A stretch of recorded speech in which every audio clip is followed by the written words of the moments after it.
মতো নয়, বড় আলেম হয়ে গেছে, বড় ওলি হয়ে গেছে।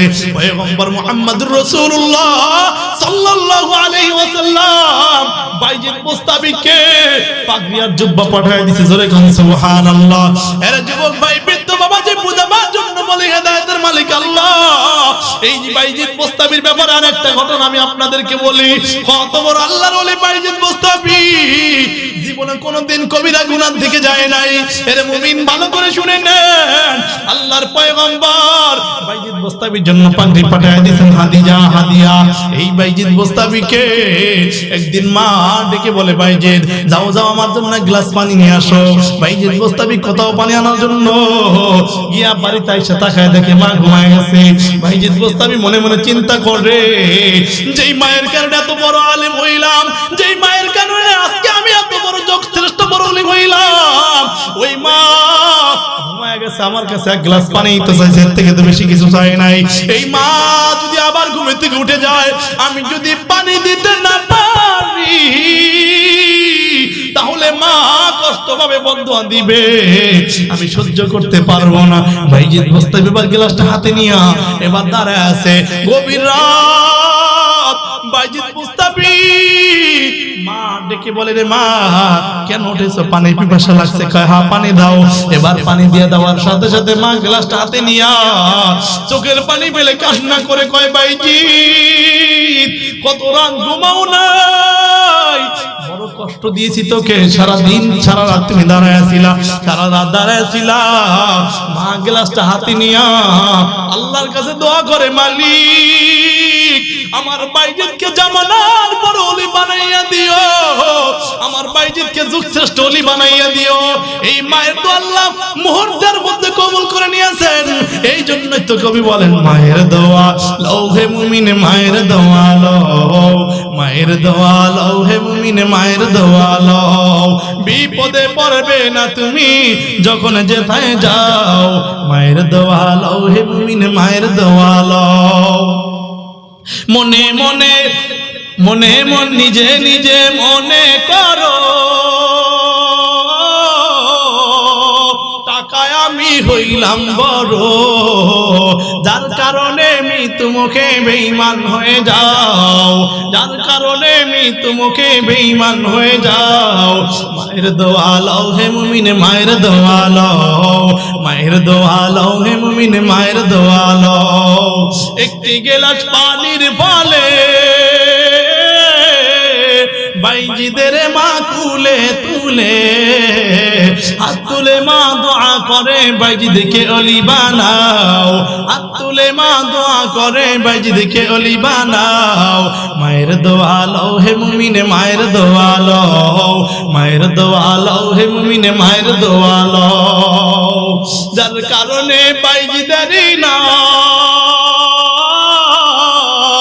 ছড়িয়েছে বিশ্ব ভুবন, ছোট্ট ছেলে বাইজিদারি মতো সবাই হও, ছোট্ট ছেলে বাইজিদারি মতো সবাই হও। মায়ের দোয়া লও হে মুমিন, মায়ের দোয়া লও, মায়ের দোয়া লও হে মুমিন, মায়ের দোয়া লও। এর জয় না করে যুবক, এরা বৃদ্ধ বাবাজি, পর্দালের মাগো বুঝাবার জন্য বলি, হেদায়েতের মালিক আমার আল্লাহ।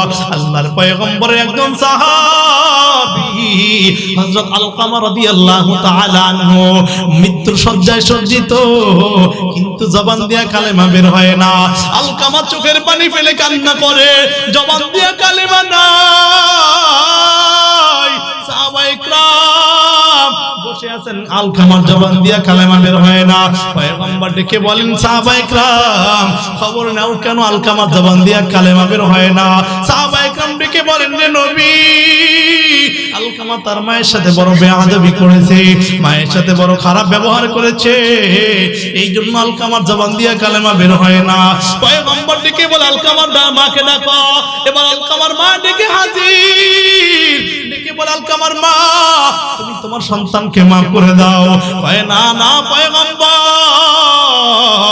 এই সন্তানকে মাফ করা যাবে না। বলে কেন? আমার সন্তান একদিন কথা কাটাকাটির মাথায় আমাকে মাথা দিকে এমন বাড়ি মেরেছে, রক্ত বের হয়ে গেছে। আমার সন্তান একদিন আমার খোঁজ নেই নাই, খবর নেই নাই। এই সন্তানকে আমি মাফ করতে পারবো না। ও পয়গম্বর, আমি আপনার কাছে মাফ চাই, সন্তানকে মাফ করা যাবে না।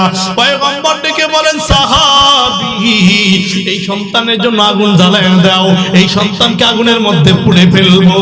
মা পয়গম্বরকে ডেকে বলেন রে নবী, আমার সন্তান আমার সাথে অপরাধ করেছে, এই জন্য কি আমার সন্তানকে আমার সামনে আগুনের মধ্যে জ্বালায় ফেলবেন? আমি আল্লাহর কাছে দোয়া করেছি, মালিক আমার সন্তান আমার সাথে যে অপরাধ করেছে মরার পরে বিচার করে নিও, আমার সন্তানকে মরার পরে বিচার করিও। কিন্তু আপনি তো আমার সামনে আমার সন্তানকে আগুনের মধ্যে জ্বালায় দিবেন। ও নবী, আমি মা কেমনে দেখবো আমার সন্তানকে আপনি আগুনের মধ্যে জ্বালায় দেন? আমি মা সহ্য করতে পারবো না। এবার পয়গম্বর ডেকে বলে আলকামার মা, যদি সহ্য করতে না পারো তাহলে তোমার সন্তানকে তুমি মাফ করে দাও। এবার পয়গম্বরের কথায় আলকামার মা সন্তানকে মাফ করে দিল। মাফ করে দেওয়ার সাথে সাথে জবান থেকে বের হয়ে গেল লা ইলাহা ইল্লাল্লাহু মুহাম্মাদুর রাসূলুল্লাহ। এর যুবক ভাই, বৃদ্ধ বাবাজি, বুঝাবার জন্য বলি হেদায়েতের মালিক আল্লাহ, ভালো করে শুনে নেন। আজকে আমাকে একজনে বলতেছেন, হুজুর পিতামাতার খেদমতের বয়ান করেন, এলাকায় আপনি থাকেন, জানেন না তো কি হয়? এগুলো তো আপনি জানেন না। বলে কি হয় বলো? কয় হুজুর ভালো করে শুনে নেন, মাকে সন্তান ভাত দেয় না, মায়ের সাথে গালিগালাজ করে, মায়ের সাথে খারাপ ব্যবহার করে। বাবা অনেকদিন আগে মারা গেছে, কিন্তু কোনো খোঁজ খবর নাই। এ বাবা, বুঝাবার জন্য বলে হেদায়েতের মালিক আল্লাহ। আল্লাহ পাক রব্বুল আলামিন কোরআনের মধ্যে বলেন, ওয়া কাযা রাব্বুকা আল্লা তা'বুদু ইল্লা ইয়্যাহু ওয়া বিল ওয়ালিদাইনি ইহসানা। হে সন্তান, তুমি তোমার পিতামাতার সাথে ভালো ব্যবহার করো এবং পিতামাতার সাথে খেদমত করো। বৃদ্ধ হয়ে গেলে খেদমতের ব্যবস্থা করো। ওয়াকুল্লাহুমা কওলান কারীমা, এবং সমার্জিত ভাষায় ভালো ভাষায় কথা বলো। ওয়াখফিদ লাহুমা জানাহাযুল্লি মিনার রাহমা, বিনয় ডানা বিছিয়ে দাও। সন্তান মায়ের সাথে খারাপ ব্যবহার করবি না। বলে কেন করবি? তোর মা তোকে পেটের মধ্যে জায়গা দিয়েছে, তোর মায়ের পেটের জায়গার কথা আমার আল্লাহ কোরআনে বলেছে। কথা ঠিক না বেটি? জোরে বলেন। মা সন্তানকে দুধ পান করাইছে, এই কথাটা আল্লাহ কোরআনের মধ্যে বলেছে। মা সন্তানকে 2 বছর যাবত দুধ পান করাইছে, এই কথাটাও আমার আল্লাহ কোরআনের মধ্যে বলে দিয়েছে। এ বাবা, বুঝাবার জন্য বলি হেদায়েতের মালিক আল্লাহ। মায়ের উপর সন্তানের হক হলো, সন্তান যদি মা যদি বৃদ্ধ হয়ে যায়, সন্তান মায়ের খেদমত করবে, সন্তান মায়ের খানার ব্যবস্থা করে দিবে, সন্তান মায়ের বাসস্থানের ব্যবস্থা করে দিবে, আর বলবে রব্বির হামহুমা কামা রব্বায়ানি সগীরা। এরা জয়টা করে যুবক, এরা বৃদ্ধ বাবাজি। বুঝাবার জন্য বলি হেদায়েতের মালিক আল্লাহ। অনেকের বাবা দুনিয়া থেকে বিদায়, অনেকের মা দুনিয়া থেকে বিদায় হয়ে গেছে, ওই যে গোরস্থানের পাশে ঘুমায় আছে। একদিন, 2 দিন, 3 দিন নয়, 10 বছর 20 বছর দুনিয়া থেকে চিরতরে বিদায় নিয়ে পরপারে চলে গেছে। অনেকের ওই বাদাম পরে বেচছেন, অনেকে ওই দুনিয়া থেকে চিরতরে বিদায় হয়ে গেছে, কোনো খোঁজ খবর নেয় না। এ যুবক ভাই, জয়নগরের মুমিন, বুঝাবার জন্য বলি হেদায়েতের মালিক আমার আল্লাহ। দুনিয়ার জমিনে চিরজীবন থাকা যাবে না, একদিন পরপারে কবরে পাড়ি জমাইতে হবে। এ বাবা, এই মধ্যে অনেকের মা দুনিয়া থেকে বিদায় হয়ে গেছে, অনেকের বাবা দুনিয়া থেকে বিদায়। ওই বাবা দোয়ার আবদার জানায়, এর সন্তান কত টাকা পয়সা ধন দৌলত তোর জন্য রেখে আসলাম, আমার জন্য কিছু করলি না। আল্লাহর পয়গম্বর বিশ্বনবী মুহাম্মদুর রাসূলুল্লাহ সাল্লাল্লাহু আলাইহি ওয়াসাল্লাম বলেন, মান বানা লিল্লাহি মাসজিদান বাইতান ফিল জান্নাহ, যারা মসজিদ বানায় দিবে আল্লাহ পাক রব্বুল আলামিন তাদেরকে জান্নাতের মধ্যে একটা ঘর বানায় দিবে। জোরে কোন সুবহানাল্লাহ। এ বান্দা, বুঝাবার জন্য বলি হেদায়েতের মালিক আল্লাহ। দুনিয়ার মধ্যে চিরজীবন থাকা যাবে না। আল্লাহর পয়গম্বরের এক বান্দি, নবী বংশের একজন মহিলা আল্লাহর কাছে দোয়া করে, ও দয়ার মালিক, আমি গরিব, আমার টাকা পয়সা কোনো কিছু নাই, তুমি আমার সবকিছু ব্যবস্থা করে দাও। আল্লাহর পয়গম্বর বিশ্ব নবী মুহাম্মদুর রাসূলুল্লাহ সাল্লাল্লাহু আলাইহি ওয়াসাল্লাম ঘুমের ঘরে স্বপ্ন দেখায়া দেয়, এখানে তোমার বাসস্থানের ব্যবস্থা হবে না, এখানে তোমার খানার ব্যবস্থা হবে না। যদি বাসস্থানের ব্যবস্থা, খানার ব্যবস্থা বাড়িতে চাও, তাহলে তুমি আফগানিস্তানের মধ্যে চলে যাও।